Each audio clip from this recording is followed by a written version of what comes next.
Assalamualaikum warahmatullahi wabarakatuh.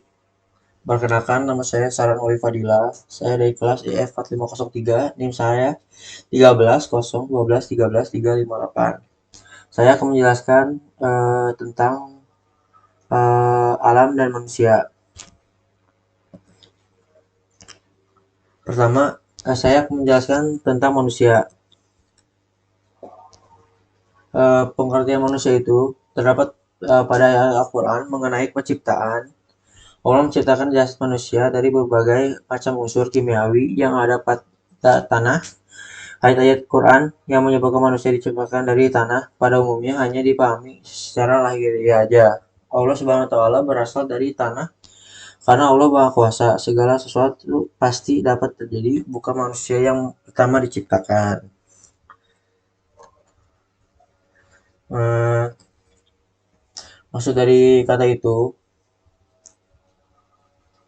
eh, Al-Quran menjelaskan bahwa manusia itu diciptakan dari tanah dengan bermacam-macam istilah seperti turaib, tin, salsal, dan sulala. Dapat diartikan sesungguhnya Allah tahap-tahapan dalam Allah menciptakan jasad manusia dari berbagai macam-macam unsur kimiawi yang ada pada tanah. Adapun tahapan-tahapan dalam proses berikutnya tidak terdapat dalam Al-Quran.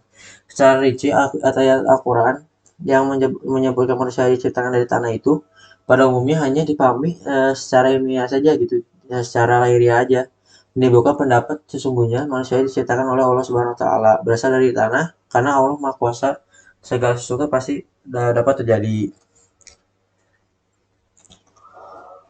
Manusia dalam pandangan Islam terdapat di surat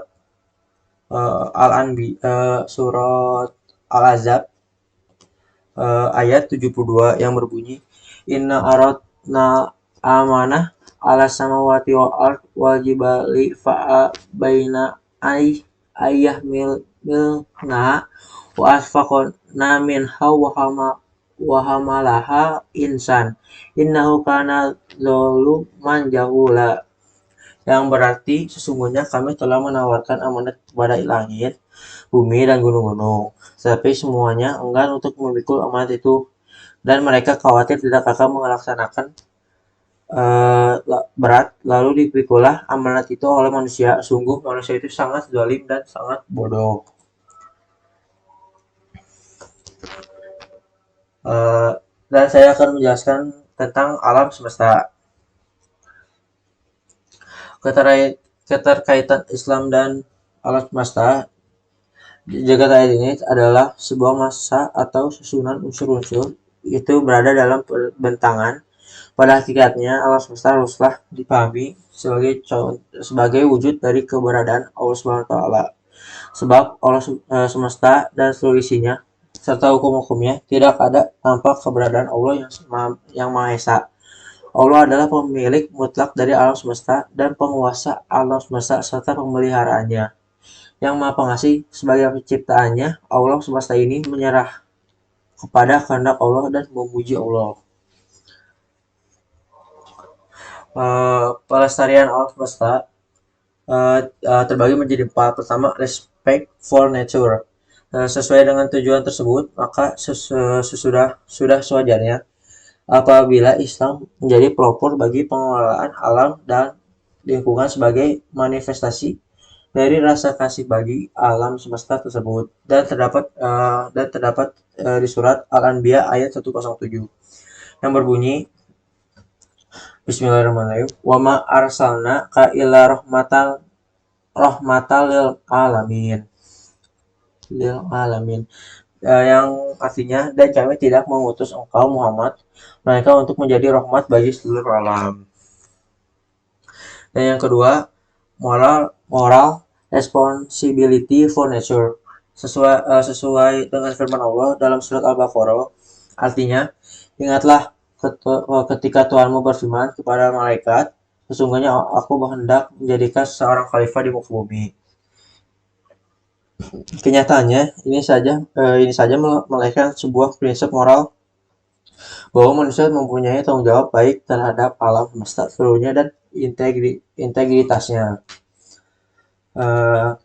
Surat Al-Baqarah yang berbunyi, wa isqala rabbuka lil malaikati inni ja'ilun fil ardi khalifah.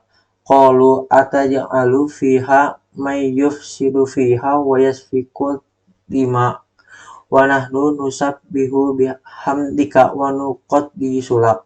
Qala inni a'lamu ma la ta'lamun. Yang artinya, dan ingatlah ketika Tuhanmu berfirman kepada para malaikat, aku hendak menjadikan khalifah di bumi. Mereka berkata, apakah engkau hendak menjadikan orang yang merusak dan menumpahkan darah di sana? Sedangkan kami bertasbih memujimu dan mensucikan namamu. Dia berfirman, sungguh, aku mengetahui apa yang tidak kamu ketahui.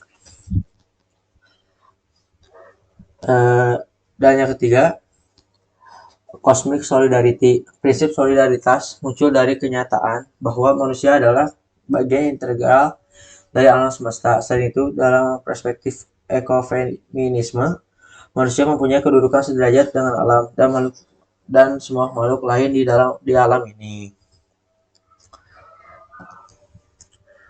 Maksud dari cosmic solidarity ini, kedudukan kita itu sederajat dengan alam dan semua makhluk lain di dalam ini. Kenyataannya, ini membangkitkan dalam diri manusia perasaan solidaritas, perasaan penanggung dengan alam makhluk hidup lainnya. Dan yang keempat, caring of nature, yaitu kasih sayang dan kepedulian muncul dari kenyataan bahwa sebagai sesama anggota komunitas ekologis, semua makhluk hidup mempunyai hak untuk dilindungi, dipelihara, tidak disakiti, dan dirawat. Dan maksud dari kata itu, maka dalam hal pelestarian ini haruslah diingat hal-hal yang berhubungan dengan kerusakan lingkungan hidup. Di antaranya adalah 1. Menebang pohon di hutan secara liar. 2. Membuang sampah sembarangan. 3. Polusi udara menyebabkan penyebarannya penyakit bagi makhluk hidup. Dan kita harus mengetahui dalam melestarikan lingkungan hidup itu seperti air, udara, dan tanah. Di antaranya adalah air, melakukan penyuluhan mengenai penghematan air dan dilakukan sedini mungkin. Jadi kita jangan menghambur-hamburkan air atau mengisrafkan air itu. Dan kedua itu tanah, memberikan penyuluhan mengenai tidak membuang sampah sembarangan dan mendaur ulang sampah. 3. Udara, melakukan penanaman kembali atau reboisasi. Sekian dari saya. Apabila saya ada kosakata yang salah, saya mohon maaf yang sebesar-besarnya. Saya akhiri. Assalamualaikum warahmatullahi wabarakatuh.